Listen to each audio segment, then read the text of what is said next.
Welcome to another episode of Global Green Action Project, a place where we get to meet amazing heroes doing great changes in this world to make it a better place through compassionate animal, humanitarian, and environmental initiatives. I'm your host, Jennifer, and today we're going to meet another amazing hero who not only helps support animal advocacy through his classroom initiatives and school community, but he's also doing a great project to help create more awareness in our country, known as Canada, and our global community. Today's conversation is part two of a conversation that we started in our previous video about celebrating animal compassion and the importance of integrating it into our educational realm. With that said, let's continue on that conversation. Let's now introduce you to Mike Farley, who is a geography teacher doing great changes in this world. I would love for you to share sort of your journey as a child. You became a teacher, and your passion for animal well-being is so impressive, but I'm sure you have a story in terms of Yeah. your childhood. Would you feel free to share a little bit about that, because I'm sure there's a story there. Yeah. So, I mean, I grew up in the suburbs just outside of Toronto, and if I look back at my own experience with animals throughout my life and in education, again, I wasn't really confronted at all with it. So, for example, I grew up in a family we ate meat very, very regularly. That was never a question. But then at school, I engaged in dissecting frogs, worms. I never even gave it a second thought as to, oh, where did this animal come from? What was their life like before they were killed so I could, cut them open? What is going to happen to them after this, in terms of their body? None of this stuff played in. And then I remember as a kid going to like marine land, and being just fascinated, going, to see animal the circus, for example. And for me, I always walked away. I was really excited or entertained, but there was this disconnect to the animals that were being used for that. I never occurred to me, what is it like for these orcas, for these killer whales at marine land? What's it like for these animals in the circus, for example? So it wasn't until, again, like I was saying, the last few years that I had been vegetarian for about 20 years, but that was mainly for emissions reasons, because I knew there was a strong connection between consuming animals and your effect on your overall emissions and climate change. But my wife and I adopted a dog. It was about a few years ago, and that really, I think, kind of cracked us open in a certain way, cracked our hearts open to having a rescued animal, with us as a companion, kind of learning about her story, and then being able to see it's like, oh, why is she different? How is she different from, pigs being kept in crates, or animals or chickens, being kept in factory farm? What is the difference there? We knew her terrible background and we were brought to tears by that. Could we not translate that to the plight of animals in other situations? And so that was kind of what started to really get things going. And then once there was a bit of a light bulb moment there, then it just started growing and growing. It's like, oh, that's another way that I interact with animals, that I'm not really thinking about their situation. And for me, and I'm still doing that, it just seems like a never-ending process of kind of unlearning a lot of the things that I learned when I was younger, and leaning into this relationship with animals that that we have. Unfortunately, there's a lot of great things going on, but also there's a lot of ways that animals are being exploited that I'm still not aware of, and I'm still participating in, undoubtedly. So it's been an interesting journey for sure. Some powerful words. A lot of that I resonate with too, with my journey growing up as a student, as a child, and going to circuses and marine land and so Yeah, on. And yeah, and then you sit back and you think, how was I not so aware of this? I mean, right. I got into mindfulness practice almost 20 years ago too, and being in the educational wellness field. And I thought, oh, being mindful, meditate and be Right. really compassionate with the world. And yet there was that disconnect, when I first started. And once you start delving into, our connection with animals, when I started delving into it more and realizing the depth of emotion that animals have, Right. they feel jealousy. They Right. they are quirky. They got the most amazing personalities, right? Like Right. one of my kitty cats, I call him the human whisperer. He's figured us out and knows how to twist us around his tail. Yeah, right. Isn't that so? Because you can't even say, oh, well, like chickens have this distinct way of being versus pigs have a state. It's like within, oh, it's like Susie the chicken is very different than Bob the chicken, like polar opposite, right? Yeah, like you're saying, it's like all of these emotions that we usually just reserve for human beings. It's like, no, they're very complex, these animals are very complex and they have very rich lives. Yeah, Yeah. yeah, And yeah. once you realize that they feel and they have a lot more in common than we like to admit to in terms of human animals, we start to see things very different. Yeah. And yeah, once you go down that rabbit hole, it's hard to look back. You It's can't. hard to look back. Yeah. Yeah. And And it and there shouldn't be like as part of that too is looking past like why like you were saying it's like why didn't I see this? Why didn't I see this? Well, yeah, I mean I'm beginning to understand more and more. There shouldn't really be like blame placed on these are part of larger systems that everybody, even people who are part of these institutions like that we're all working within this it's not like there's like evil villains out there and or we should be beating ourselves up about our own participation. That's a lot of it is just trying to uncover what's going on within these very, very large, deeply entrenched systems that have been there for, in some cases, centuries. So it's not no small undertaking, and it should be a forgiving process, I guess, for us all.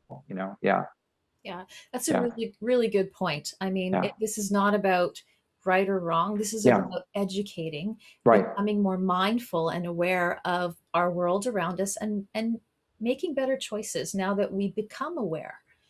And 100%. yeah, yeah. I And couldn't agree more.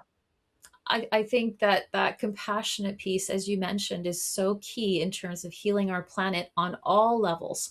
And when you live a more compassionate life, it just naturally exudes onto not only yourself, but all living things around you. You see life Right, differently, so you yeah. behave differently, and every living creature benefits. Couldn't agree more. I couldn't agree. Yeah, it's gotta be done with a lot of love and kindness, I would say. Yeah, Yeah, it's an extraordinary road to take when you realize just how interconnected you are with our world, with all yeah. living things on this planet. And it starts to take on a whole new level of of beauty that we see in this world. Don't you agree? That's really I think I think that's because when people ask me, for example, why I stopped eating meat, you can go into research studies or carbon emissions or that. But I mean, really, if you when I think about it, it's just when I look at an animal, you just see beauty. You just they're so beautiful. You just see the animals in a different way. And at a heart level, if for me, if I just broke it down, it's like, well, that's why. I would just look just look at this animal. It's so amazing and incredible and beautiful. Yeah, yeah, And they have a way to just remind us of the importance of being in the moment. Like they have that figured out just naturally, innately in them. And yet we get so caught up in the busy of, especially modern society here in the Western part of the world anyway, where we get so busy. And when you can watch an animal, they just naturally know how to, when they're in a proper environment and they're yeah. not suffering, of course, they're able to naturally be. We can't necessarily say that for animals that are not in a healthy state, but um, animals have so many gifts to share with us. Yeah. They really do. They really do, and it never ceases to amaze me what gifts they have to offer. Like that's another never, as I'm trying to unlearn and develop a new way of being with animals, that's what seems like a never-ending journey too, is just seeing the amazing gifts that they have to offer.